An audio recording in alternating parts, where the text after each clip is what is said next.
right, welcome to Revenue Unscripted, the show for B2B founders, CEOs, advisors, and leaders, where we unpack what really drives stronger revenue and margins. It's not just product, it's not just process, but it's really people and behaviors. I'm your host, Jennica Dixon, president of Slattery Sales Group, and together we're going to dive into how real organizations build high-performing sales cultures, avoid costly mistakes, and turn complex deals into predictable growth. And today I am joined by Steve Taneman, the head of sales at Food Group International. Welcome.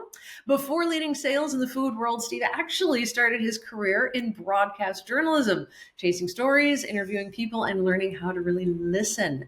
That path eventually pulled him into advertising sales and consumer goods, where he has led growth for brands on shelves in major retailers across the Americas and around the world. So we will dive into really building a strong sales organization that isn't just in the sales silo, how to uncover buyers' real agenda beyond your brand story and marketing deck.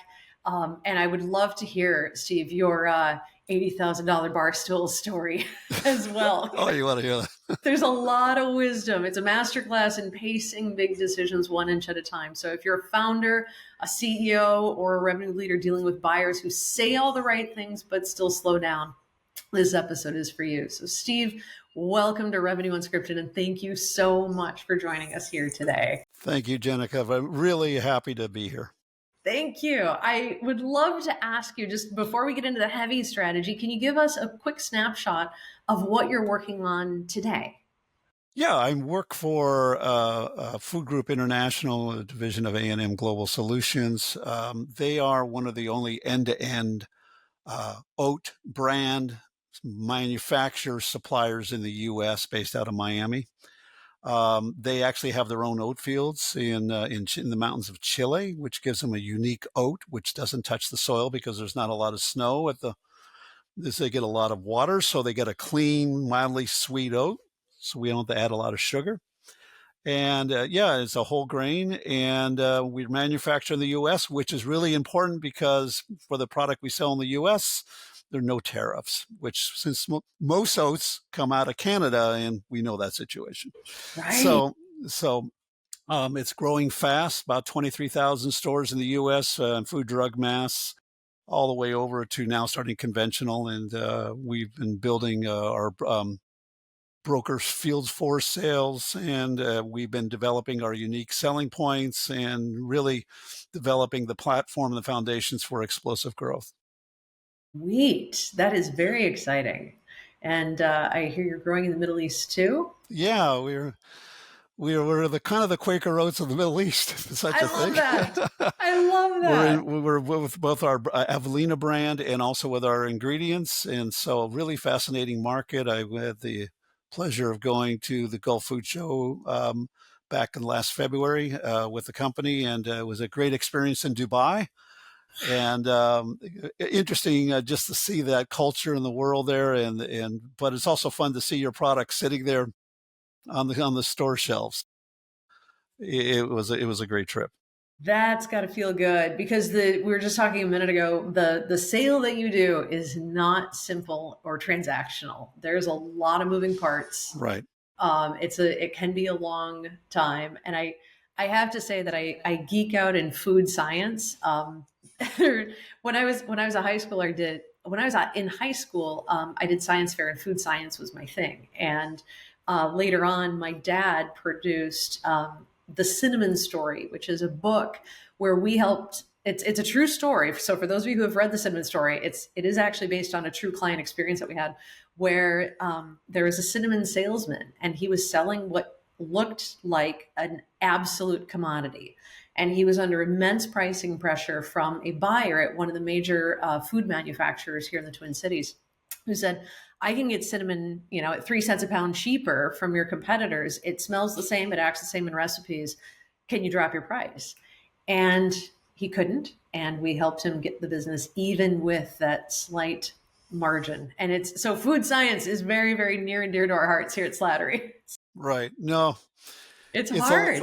It's a lot of moving parts, especially with food. Everything has to come together from this, like you say, from the food scientist to the formulation, to production, to marketing, to positioning. Packaging is so important Because if you think about most food in retail, you're not buying the shelf, you're renting the shelf. And some slotting fees, it can be up to $50,000 per SKU, one-time fee, just to land a product on a banner shelf. So there really is a collaborative effort to get it right. And you're not selling it directly to the consumer, except for what you do online. You're renting the shelf in the store, and the store it has the customers coming in, and somehow you need to stand out against 50 other brands and have velocity and movement. Well, it is so true. And sometimes I think what our marketing department might care about in terms of championing the product is not the same thing that your actual buyers will care about. And Yeah. could you unpack that a little bit? Yeah, there's two separate what I call unique selling points, USP, and you're correct. Most marketing thinks of the USP in the side of the consumer. So we are the delicious, we're the toastiest, we have gluten free, we're non-GMO, whatever your messaging is. The buyer does look at that and has concerns, but the buyer has his own metrics, has his own agenda. It may be, I already got 3 of that same one, that type of brand. I need something different. I need innovation. I see a gap on the shelf, in my planogram on my shelf. I need something a certain size. I need something that that has a different flavor, a new flavor in it. But their metrics are velocity. Is it moving or not? Is the bottom line. But they are charged with having this type of strategy on a planogram that offers variety to hit different types of customers, things. And you need to be aware of that before you just go walking in and say, I'm the cheapest or the best tasting. Right. How do you, as you have equipped sales teams to run those conversations, how do you help them get value recognized? That, let's say you're not the cheapest. I mean, there's some premium elements in what you've described. How do you help equip them to run those conversations to get your value recognized by the right people? It's like real estate, data, data, data. It's syndicated data. You're looking at market trends. You're looking at services like Nielsen IQ, Circana, spin data. You're looking at their velocity numbers, and you're looking for white space. You're looking where what something may be struggling and they need a competitor, because all planograms are full. All shelves are full. It's no such thing as I didn't take you because we were full. They're always full. So your job is like anything else in any product or commodity is you got to replace something else. If you're buying a car, it's going to be, I'm looking at a Ford. Well, I guarantee you Chevrolet is going to try to talk you into getting a Chevrolet. So it's not a matter, I'm going to buy a Ford and a Chevrolet. I'm going to only buy one. So the same thing with food and placement. You've got to have a rationale and a reason why you're on the shelf, and what are you replacing and why are you replacing it. That you can see some of that through data. You can go, some of it is going into the store and asking store manager what moves and what do people like or don't like, and understanding trends, whether it is zero sugar or protein's a big trend right now, or is it price, whatever it is. So yeah, you're right. Price alone will not get you there. They have a parameter that as long as they can make their margins and they can make their profit, price is not the major thing. It's how are you going to serve their customer. Sweet. You said something really profound that applies not just to shelves, but to really anything. But I think it's a really good metaphor for other industries as well. And that is, you're never taking space on an empty shelf. Right. Ever. Ever. And and I like that. It's one of the things that I tell our clients when I'm working with them is, you're never selling in a vacuum. It's not a matter of, do I buy your thing or do I not buy your thing if I'm your prospect? It's, do I buy your thing or do I put new paving in my parking lot? Like, there's always something absolutely budget that you're out to replace. And you got to be able to make the business case, not why your stuff is better than not having your stuff, but why you're having your stuff is better than getting new paving in the parking lot next year. It is so important that you have intelligence. And the intelligence is knowing if you knew what your buyer wanted, everything, all the parameters, all the precedents, what's their goals. If you knew all of that, your close rate would be 100%. right? But you don't know it all. So you got to try to discover it. You got to ask questions. You got to ask probing questions, not yes, no questions. You got to do follow up. Sometimes it's a challenge because sometimes they'll say, you got 15 minutes, you got 30 minutes. But your first thing you've got to do is have assumptions walking in, have data, but you got to validate it before you start talking. That's so smart. Yeah. Because, yeah, you don't know if it may be, I need something that's blue, and you didn't think about asking about that. So it is data and intelligence and supplying the sales team and the communication of brokers. They should hopefully be expertise on that client. They should be able to fill in a lot of the blanks, but you also need to push and provide data. I love that. It's when we're working with sales teams, we often, one of the first things we do is we run them through an exercise to determine what is the real differentiating value that you're bringing to this opportunity. And we go through the exercise, and it takes some thought and preparation, because like we were just saying a minute ago, you're never taking empty space on a shelf. So it's what's the case for you, not just in general, but against the next best thing, the opportunity cost of doing business with you. And then of course, what does everybody want to do with it? But they want to walk into that discovery call and announce, here's the business case. And what you just said was brilliant. Like this, you do your homework, but you do it to inform your discovery questions. So can you tell me more about the questions that you help your teams ask? Because you hit on the fact that closed-ended won't get you anywhere, but the open will. I always ask, what are your key metrics for success? What are you judged by as a buyer or as a grower? What are your key metrics? And they'll tell you a variety of things. It could be growth in a certain category. It can be, I need to have a velocity. What's that velocity expectation? Now, in food, or in anything retail, there's a velocity number. How many units per move, per SKU, per store, per week? So the number could be anywhere from 1 to hundreds. What are the expectations? Because sometimes the expectations are poof, pulled out of midair, and maybe you need to subtly educate. Because if you don't establish that, you could get kicked off the shelf if you don't meet it. So you want velocity, and then you need to show data that backs that up. So I try to find out what metrics. Is it, well, I need more gluten-free. I need more non-GMO products. I need something that has protein, which is a big trend, which is the new keto.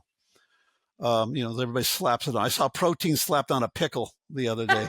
So I just was envisioning going to the gym, and the guys are drinking the drink, and I'm grabbing a pickle, eating it to recover from my workout.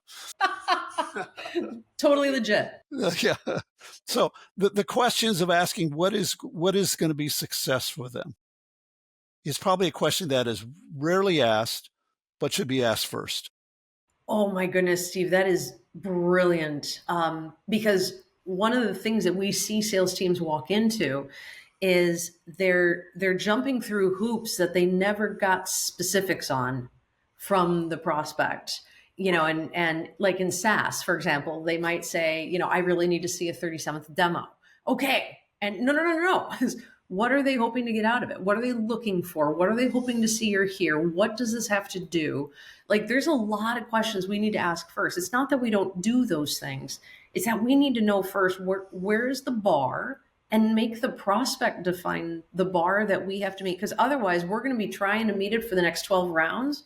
And we're, like you said, get kicked off the shelf. You can never assume. And one of my favorite stories is way back working with another brand with Whole Foods. Big brand, big natural brand. And I'm seeing the buyer, and we were doing great. We were the number one revenue in the category that they were doing.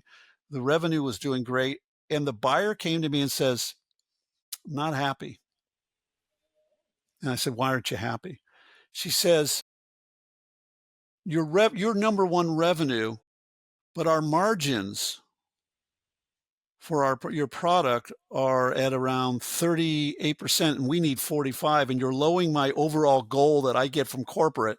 You're lowering my whole category because you're selling so much of it. You're lowering them, not making my margin goals. How do you answer that? And she says, so either you need to raise your price or we'll need to raise prices. I had to come with some research, and the product we were selling could generate anywhere from, the case was $35 to $50 for a 12-pack. It was a supplement. And I said, the margins are what you get metric, and I understand that, but profit is what you take to the bank. So if I sell something for $35 that makes you 20, I may have a lower margin, but you can replace it with a lot of chiclets, so you can make 75% margin, but you make 25 cents on each sale. So we came up with a formula of profit per linear inch on the shelf, because that's what they're renting us, is their shelf. And I showed them that their profit margin was so superior on a linear inch by putting our product there versus other product, and they let it go. Wow. Yeah. Yes. And from everything that you have described and from other conversations that we've had, I know that you didn't walk into it with just a slide deck. Right. You walked her through the conversation and asked great questions and helped her get there. I say this because I work with enough sales teams that we love to explain when we're in sales. We love it. And so I always want to make sure we clarify that even when we're telling, we're doing it with questions. And I know you well enough to know that that's exactly what was coming out of your mouth. But I think it was, I believe Sam Walton said something very similar. Like, my margins might be small, but it's still profit when I go to the bank.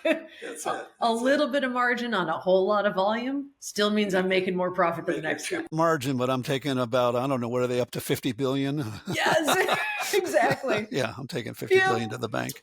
And you realize it's not a bad model. Yep, no, that works. No, I'll take that works. Well, I would love to ask you about, you said something before that I really would love to hear your insights on, and that is sometimes and I'm thinking of, leaders who are leading growing organizations. Sometimes the founder themselves has been doing sales for a while and now they're going to be growing, or perhaps they have a new round of funding and now they can go hire a sales team. You mentioned that very often in organizations, sales ends up kind of in a silo. And that doesn't necessarily serve the organization and its growth very well. Could you unpack that a little bit for us? Because I think you've seen that probably in action. Yeah, I see it in action time and time again. My best story was I don't want to say the name of the company. They're a wonderful company, but to protect them. But they were a Canadian-based company, and they were growing the U.S., so I was brought on to grow the United States. They've been in Canada for 20 years, and they did very well in Canada. But they decided, okay, you're building a sales team. We're going to give them KPIs, right? And we're going to give them sales goals and revenues. And they said, we'll give you the same sales goals and revenues and KPI as your Canadian counterparts. I said to them, I looked at them, I said, that will not work. And I said, understand first that there are more Californians than there are Canadians. The market is vastly bigger. The market is vastly more competitive. For every category of this, say, has 6 different brands in the Canadian market, there are 20 in the US market. And the goals and the revenue in the US market are not strictly driven just by sales. The sales cannot live in a silo. Think of sales as being the tip of the sword. They may be your forward facing, your customer facing even, but it's the tip of the sword. A salesperson can control only so much. A salesperson can control the number of calls, quantitative things, the quality of the calls, they could be controlled. They can control their projections and their prospecting and all of those things. But what can't they control? They can't control the product. They can't control the packaging. They can't control the marketing. That just to a certain extent. They can't control the quality, the finance, which goes to pay for the trade spend and the marketing. And yet all of those other individuals who are involved, they don't get a bonus for anything. They don't get recognized for this. And the salesperson gets all the glory, but also gets all the pain. So you go out, you sell a product, but they wasn't shipped. The salesperson loses their commission. So what I talked about was what we need is for the American market, different. We need an individual sales goals of the things that they can control, qualitative and quantitative. But we also need a team goal, all departments, for delivering a product, marketing, quality, logistics, all of that, finance even. That if we work as a team and we achieve a certain revenue goal, or even for some owners, I see even a certain EBIT. Yeah, yeah. If we reach that, the whole team benefits. If we don't reach it, the whole team suffers.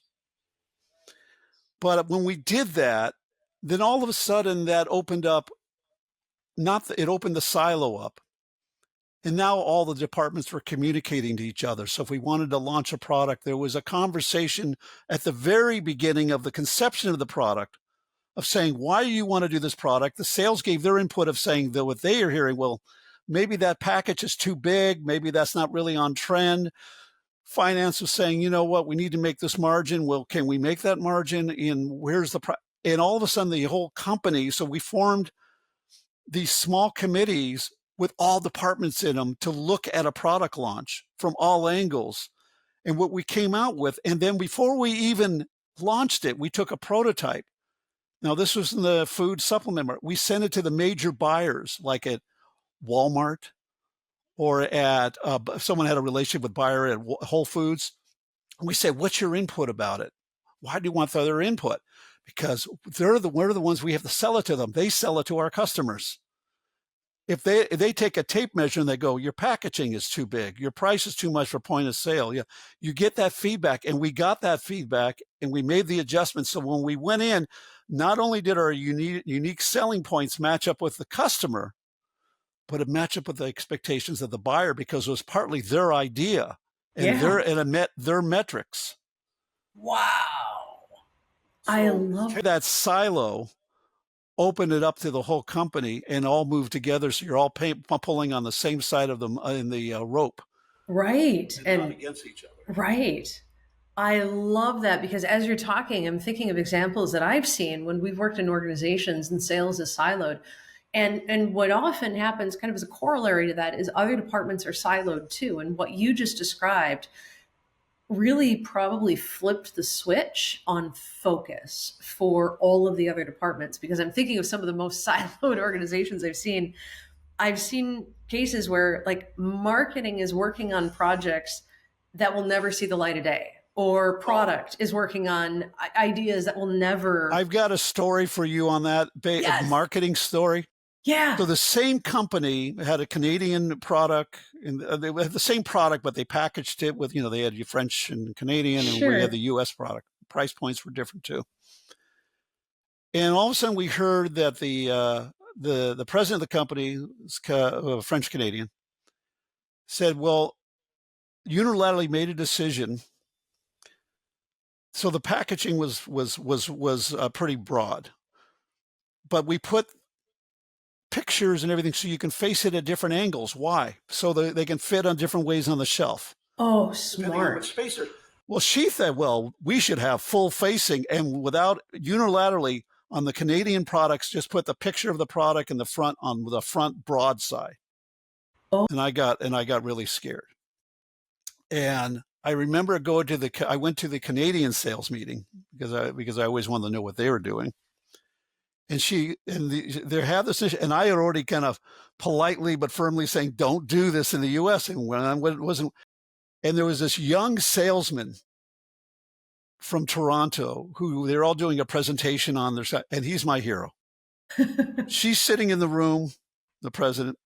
he gets up and he's saying, well, you know, ever since we turned that package so it's full facing, I had a small banner. They didn't want to bring it in because it was too big. So I got a solution. He got a solution. He turned it sideways. He took a Sharpie and wrote the name of the product on the side. And all the dead silence were looking at this horrible thing. And all of a sudden I heard the president of the company go, uh-oh. And that initiative for that full facing never hit the U.S. market. Right. And I told that young man, I said, you're my hero. Yeah, that took some guts. That's wow.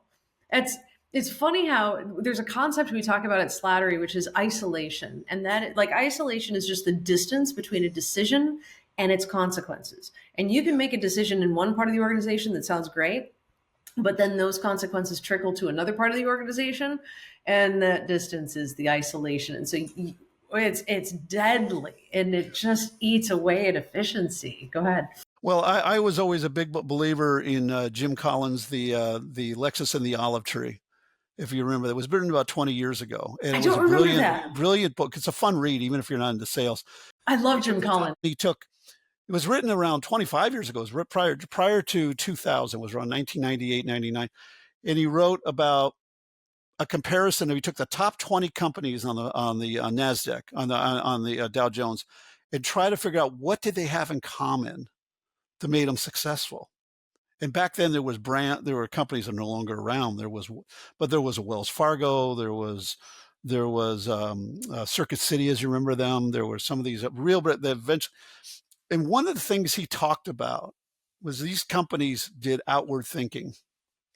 So instead of sitting in a planning room or in a boardroom and facing each other and patting each other about how brilliant we are and coming up with ideas and creating, they turned the chairs around and they asked their customers. They asked their buyers. They asked the key people, the influencers, what they needed to do. And when they did that and didn't keep everything inward, it made them more successful. Wow. There's another argument for not siloing your sales team, because sometimes those frontline salespeople have the best intel into marketplace dynamics because they're out there having the conversation. Most companies are top down. They dictate to the salespeople, here's what you're selling, and this is how you do it. They forget to go bottom up. Hear back from the salespeople what works, doesn't work, what the reactions are, what their main pain points are, and try to solve it. Have you seen that in practice, that bottom up approach where a sales team was equipped to gather that intel and put it to use? Well, I think this Canadian company, has adopted that for the U.S. market. And I think that's why we grew very fast and we had a lot of success. It was so successful, it got bought by a much larger European company. Nice. Nice. But there was a marketable change of and speed we can go to market with product and things, because we had these groups that were outward thinking, that were cross departmental, communicating back and forth. And so what came out was what was important. I mean, I've been in companies where they brought in Salesforce and they set up Salesforce and spent, $250,000 setting it up, and find out the salespeople don't use it. Why? Because none of the things they were functionality had any use for the salespeople. It's so true. We've seen that so many times. Yes. But maybe you should have had the salespeople involved in the buying of the Salesforce, and they would have told you what they would have used and how they would have used it and how. Right. Yeah. Yes. Oh my goodness. You got to hire the analyst to make it work. And yes. By the way, my favorite story about analysts and consultants, because I've done consulting, so I make fun of myself about it all the time. There was this sheep herder, modern day sheep herder, who had a flock of sheep.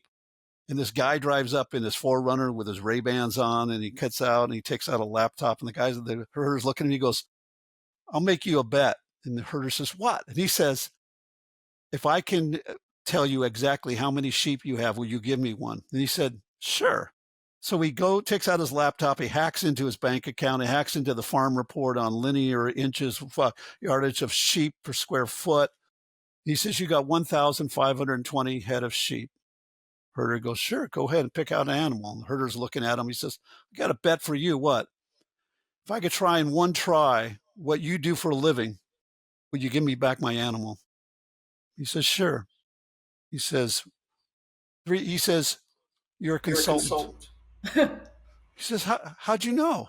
He says, three things came here. Three things gave you away. First of all, you came here uninvited. Second, you already told me something I already know. And third, you don't know anything about my business. Can I have my dog back? Yes. Oh my goodness. Let me come on site and tell you what you already know and charge you for it. I love this. Yes. Oh my goodness. Some poor disgruntled shepherd dog. Right. What am I doing here? I love that. Oh my goodness. As I'm thinking about your sale that you've conducted in the marketplace in your capacity here, it's not a simple sale. There are a lot of moving pieces in what you've described. And I would love to hear, you've alluded to this before, but the buying process can be overwhelming even for the buyers when they are having to go through the pain of change, adopt something new. And I think sometimes when we're hitting the marketplace with a great solution, whether that's a product or a service or an idea or whatever it is, we're hitting the marketplace. We're like, this is a no-brainer. You know, their margins will go up. This will be better for them in all these ways, but it's almost too much at once. And the seller, or really the company who's bringing that to market, needs to think in terms of, this might be too much all at once. In fact, I've seen companies thrive and die on that concept. You have a great real life example of yourself being brought through the buying process. Can you tell us a little bit about that? Well, yeah, and especially if, as you worked in enterprise and SAS, and SaaS, projects can be huge, and it could be multi departments, and it could be overwhelming, especially as you're consultative to somebody and you tell them. So I learned always have the vision, but bring them along with you as you go, and don't try to force the entire vision, the entire package all at once. You've got to bring them in and bring them along until they understand it, they can afford it, and you build trust and you grow it. And my analogy was, I always tell people, I don't know if my wife's going to listen to this. I always tell people, we have 4 bar stools that cost $80,000. People said, you spent $80,000 on bar stools? I said, well, not really, but they're $80,000. He says, how's that? Is at one day she says to me, you know, the upholstery on this bar stools are really getting faded and old, and we need to reupholster them, and it's going to be about a couple $100 each bar stool. I said, okay, fine. So we did that, and I'm okay. Then she says to me, you know, the bar stools look so bright and nice. They make the sofa right beyond in the same room look faded. We need a new sofa. I said, that sofa's only 4 years old. Yeah, but it's faded because we got a new sofa. And then she said, well, you know, that bright sofa and that bar stool are great. The kitchen's closed off with these cabinets. We need to open it up and put in granite. Okay. And then she says, you know, the family room's got a low ceiling, and the kitchen overlooks, and it's got these bright colors, but let's put a skylight in and raise the ceiling. Whoa. Raise the ceiling. Okay. Then she comes to me and says, you know, the family room shouldn't look more elegant than the living room. And we need to do a built-in over there and build out the mantle on the fireplace. Really? Okay. And then she says, you know, up against that wall with the fire, we need something more antiquish. I didn't know what a sideboard was at the time, but it cost $5,000. You know now. But we put a sideboard in, and we had to change the dining room table to match the sideboard. By the time we're done with the 2 rooms, it's $80,000. And I submit my wife knew that. All of this stuff she wanted to do, planned it out, but she knew if she went to me and said, this whole project is going to take this long and $80,000, I would just freak and say no. Right. So she took me one step at a time. And you're still here and alive. And she got me to the vision. She got me to the vision, but she brought me along with her instead of gently brought me along. I love that. I love that because it's true that sometimes what we're selling, even if it's phenomenal, even if it's a solution the marketplace says it wants and is really interested in, that doesn't mean that it's going to be a slam dunk. It's not, because the pain of change is intense, and that's one of the first things we always tell sales teams when we start working together, especially if they're in really like high tech enterprise sales, if they're in some novel hot technology that is amazing, everybody's writing about it, everybody's excited, and they're like, this will be easy, they'll tear it out of our hands. And it tends to be a little bit harder than everybody thought. And sometimes it needs to be accrued, right? It's like they may control yes, you may have the buyer who can make the decisions. Usually not the case. You usually have a person who has input on the decision. There's 4 or 5 people above them who does it, and they definitely don't have control of the budget. Right. So the budget may not allow the entire project, but if you can start a project, if you can get something, you can deliverable, and then the next fiscal you have a renewed budget. So it's all of that. Yes. And we always talk about isolation in those complex sales. You're selling into organizations with isolation, which means somebody can decide over here to tell you, nope, we're not going to change. I like the status quo as it is. I built my career on the status quo. Nope, nope, nope, nope, nope.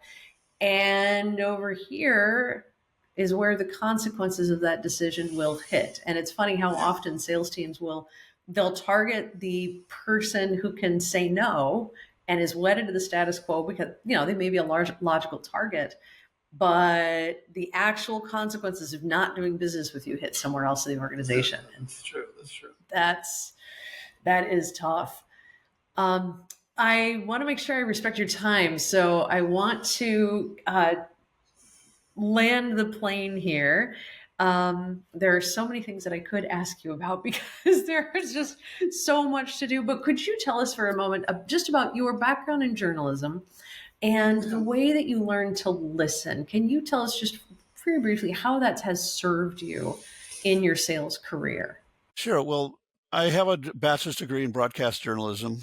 I went to school in California, and as a journalism J student, I had some very good mentors and broadcast members. One of my broadcast members was the prototype of the Mary Tyler Moore Show, the one where she was working for a small station, and all those characters that he knew.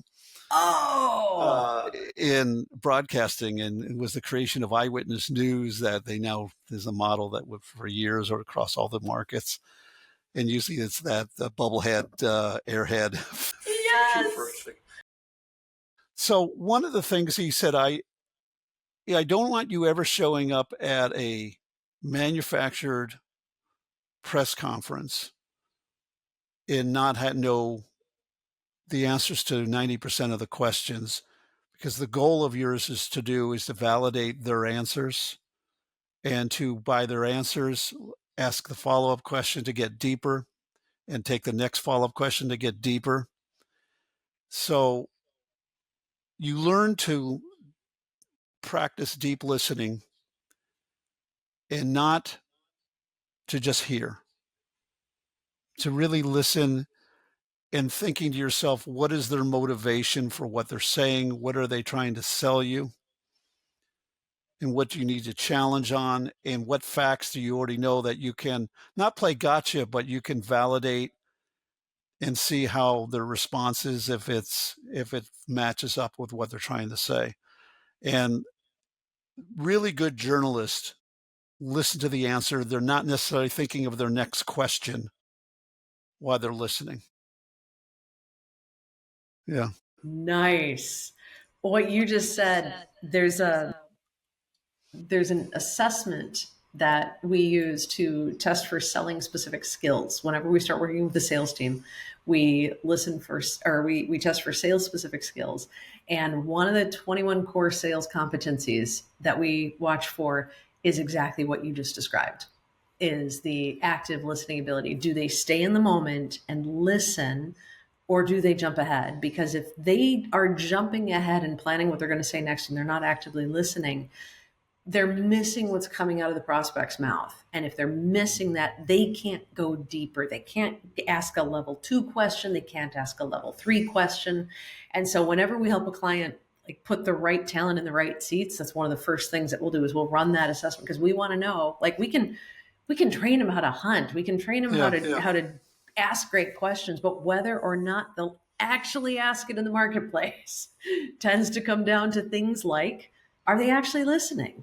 Well, every sales course you ever take talks about buying keys and buying signs. Right. Well, if you're not listening and you're truly listening, you're going to miss it, because they'll tell you eventually if you talk long enough. Yeah. Let them talk long enough, not you, but if you let them talk long enough, they'll give it away. It's so true. And that probably is true in all phases of life. Successful marriage and life and relation. I've been married 35 years, and Nice. I've learned few words, big ears. Yes, so true. We can be very eager to jump in and say what we think we should say next. It's not always the right moment. It will be held against you. Yes, exactly. Exactly.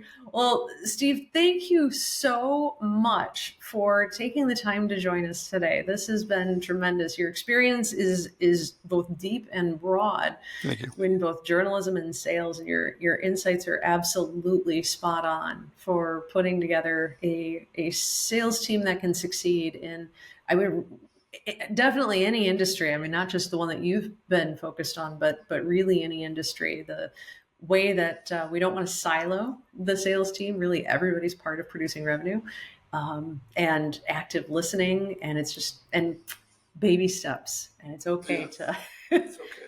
Yep, it's okay to expect a little resistance to the pain of change on the prospect side, no matter how great the solution is. So thank you so much for joining us today. I deeply appreciate your time. And to all of our listeners, thank you so much for taking the time to join us as well. And Steve, you are on LinkedIn, right? So if anybody wanted to ask you about anything today, could they find you on LinkedIn? Yeah, under Steve Taneman, Taneman. And I'm on LinkedIn. And yeah, thank you very much, Jennica. This was a lot of fun, and hopefully I gave some interesting information. Oh, a wealth of it. Thank you so much. You. And until next time, thank you for being here with us at Revenue Unscripted. Take care.